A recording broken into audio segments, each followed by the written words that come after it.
Well, the man of fierce countenance, the Antichrist, Donald Trump, is at it again. This time, he makes a direct nuclear threat to Russia. Hey everyone, Johnny here, Don't Speak News. I put this up on my Telegram account earlier from the conspiracy hole, but it's also over here on Hal Turner as well. Newsflash, here we go. This is from Truth Social at the real Donald Trump.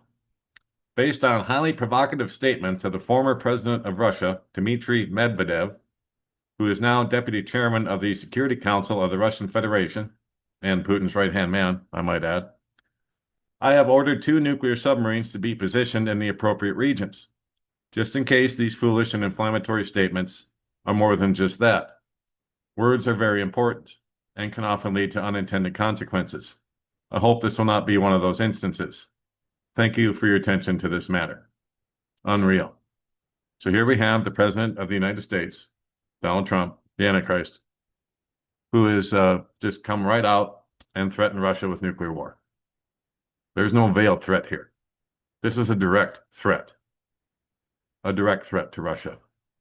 And it's hard to believe I'm reading it, but here it is. The President of the United States directly threatening another nuclear power, Russia, with nuclear war. That's what this is. And it all stems from their war of words like 2 schoolyard bullies on the playground.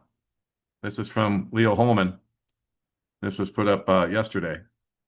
And now today, of course, we have this big escalation. But yesterday, Trump issued a veiled threat to Russia as war of words heats up between nuclear armed powers.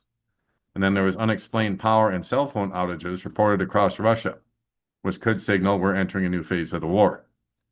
So the geopolitical headline of the week is noted by Zero Hedge, among other outlets, was President Trump making clear that if Russia can't reach a ceasefire agreement with Ukraine within 10 days, secondary sanctions will follow. And now he's talking about straight out nuclear war.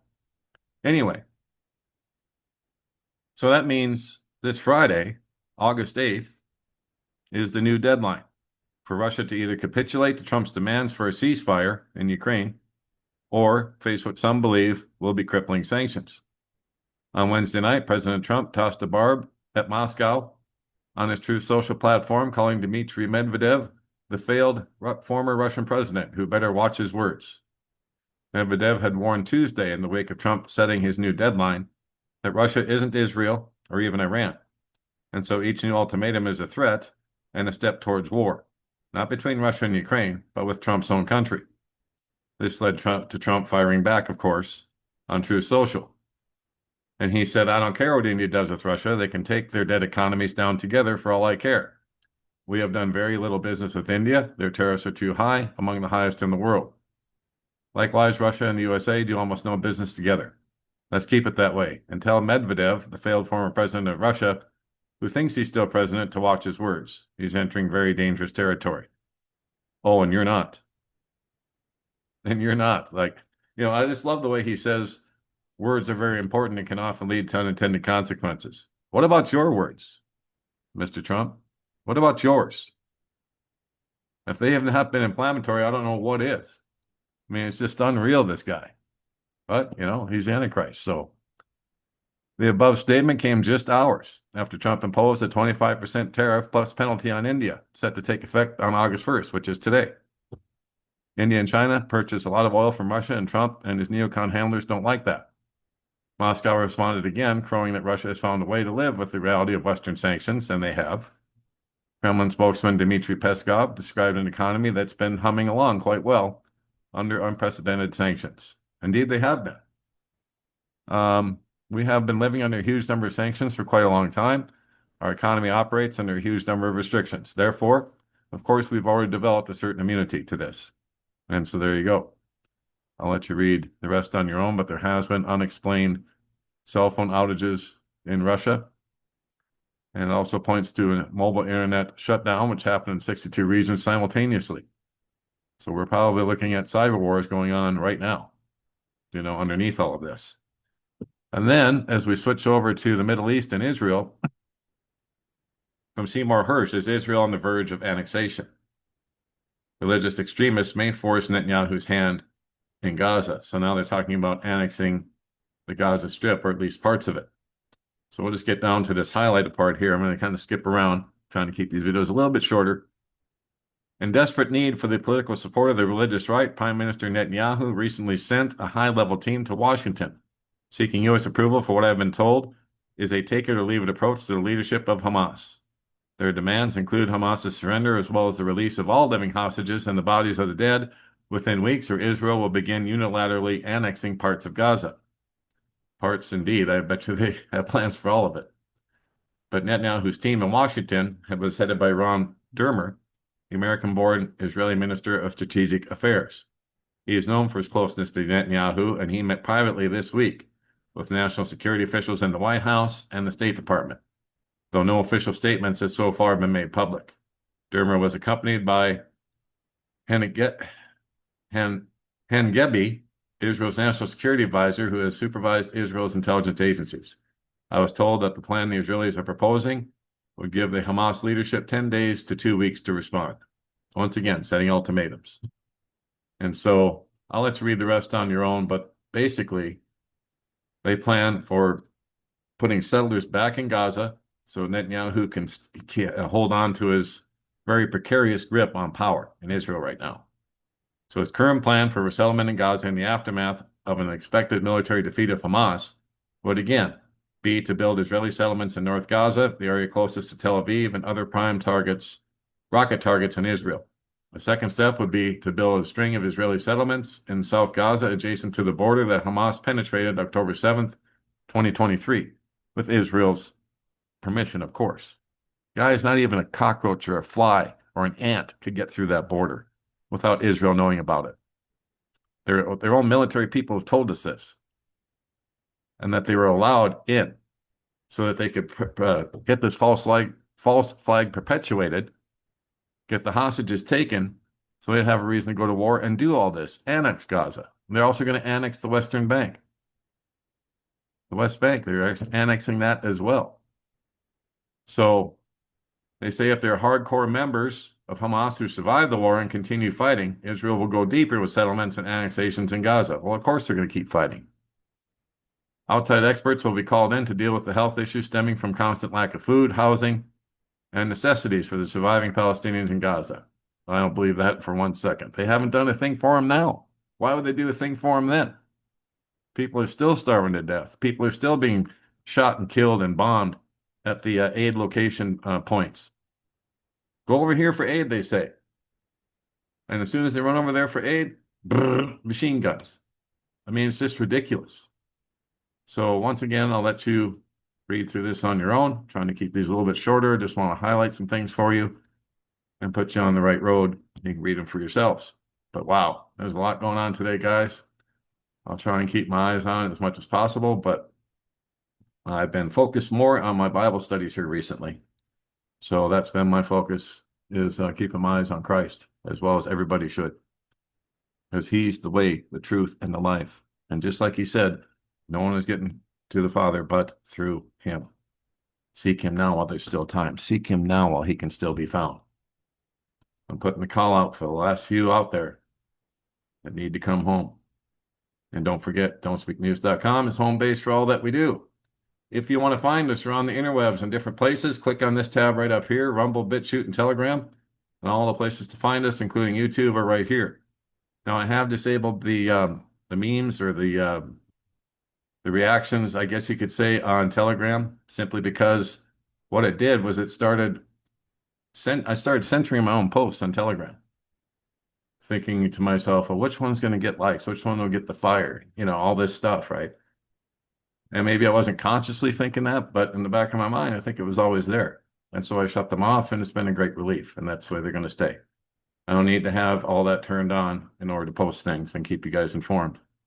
So if you've got something you need to say, just send me an email. You can do that at the subscribe contact Johnny tab right here. And you can send links and stories over to Don't Speak News at Proton Mail. And you can also type in your email here, click on subscribe, and then you'll be subscribed and be notified every time there's a new posting. And so that's how you can stay on top of things with my website. And for channel support, there's a tab here for that. Thank you to all who have supported me now and in the past. I sincerely appreciate it, but your prayers are super important. They're actually more important. So please keep us in your prayers to help keep us on the air. And that'll be it for now. Speaking of subscribing, real quick before I forget again. Over the past couple of months, I've had two different people reach out and ask me to unsubscribe them. One in all capital letters, and another one asked very nicely and thanked me for my work. And I just don't understand why they couldn't just click on unsubscribe down at the bottom left of their email. But anyway, one person said that they just couldn't figure out how to unsubscribe when they did that, so I did it for them and thanked them for subscribing for as long as they did. I didn't say anything mean or nasty or anything like that. There's no reason to. We're supposed to walk in love as Christians. So the second one asked me to unsubscribe her as well, but I couldn't find her in the database. So she eventually, I guess she found the unsubscribe button and used it. And she stated to me later in another email. And I get it. I get it. It's hard to look at this stuff day after day after day. And this is why I ask for your prayers day after day. Now, maybe I don't ask for them enough, but I need them every day, in case you didn't know. Because while she could unsubscribe from my channel and any other channels that she's subscribed to and not be notified because it's too much, it's overwhelming, I get it. I don't get that option. So I really, truly need your prayers right here, right now. Because even though, I feel strong right now, I feel good right now, that's not saying I will in an hour. That's not saying I will tomorrow. I have my down times. Yesterday, had some for a couple hours yesterday. It was just like this immense depression. And I got out of it. But the point is, it was there. And there's, like I told the subscriber who emailed me, I said, there's a spiritual darkness in the air. We're in Revelation 9. The pit's been opened. So there's a spiritual darkness that's come across the entire world. And you can feel it. It's almost, I was thinking about this morning, it's almost like you can cut it with a knife. So I understand where you're all coming from. I'm tired too, really tired. And I pray to God every day that today will be the day he comes and I don't have to do this anymore, right? I mean, or it'll be the day he tells me to bug out or what have you. But that's all coming. In the meantime, we must persevere. We must persevere. Like I said, I don't blame you if you unsubscribe and you just come check in once in a while. That's fine. I don't blame you there. We're down to 502, I believe, last time I looked. Isn't that amazing? We had 15,000 on two different YouTube channels at one time, and now we're down to 500. Just amazing to me. Anyway, the numbers have never mattered. It's up to the Lord to bring the people. It's up to me to bring whatever message he gives me to bring for the day. So, but just keep in mind, need your prayers now more than ever. Plus, my car is down again. Please keep me in prayer for that the Lord show me a solution for a new vehicle or get this one fixed properly. It's an intermittent issue. It just stalls now. I'll be driving down the road and it just goes dead. And then you lose power steering, you lose power brakes, and it's kind of scary because you don't have much control over the car after that. So thankfully, I got it to restart again, but it's been sitting ever since because it's unpredictable. You don't know when it's going to do it. And I hate to be doing 70, 75 on the highway and it happens. So please keep me in your prayers that either we get this fixed or the Lord finds us a new rig, because we definitely need it. Without it, I'm sitting here with no rig at home, and if there's an emergency with the animals or whatever, I got no way to go anywhere. So please keep us in your prayers for that, and of course, just in general, for spiritual and physical protection. So I do the same for you guys each and every day. I have no doubt about that. I don't miss my prayer list. If I do, my day does not go well. So I do my best not to miss that. But 99.9% of the time, you guys are prayed for every day. Every single day. Unless I'm sick and I can't get out of bed. But even then, I still say a prayer for you guys. So that'll be it for now. Just wanted to give you guys a little personal update too. So God bless, take care. Johnny Storm, Don't Speak News.